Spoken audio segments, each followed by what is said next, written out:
Центр Кременчука захопила комунальна спецтехніка. Від сьогодні по вулиці Соборній розпочато підготовчі роботи для асфальтування дороги. Проводяться роботи на вулиці Соборній, на ділянці від вулиці Шевченка до вулиці Коломенюка. Роботи включають в себе перший етап – це підготовчі роботи, після чого будуть вислані горловини колодців, люків та решітки на проєктну відмітку нового асфальтобетону, потім прочистка, підґрунтовка бітумної емульсії і укладання нового асфальтобетонного покриття. Ремонтні роботи ведуться за новою технологією, котра вже довела свою ефективність. Шари старого асфальту знімають великими пластами за допомогою фрези. Нову потужну спецтехніку для дорожнього управління нещодавно придбали за бюджетні кошти. Сьогодні на даний момент зрізано десь около 1500 квадратів.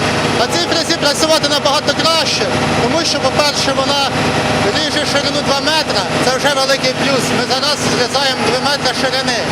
А по-друге, на ній є така функція мультиплекс, завдяки якій ми можемо дорогу різати набагато рівніше.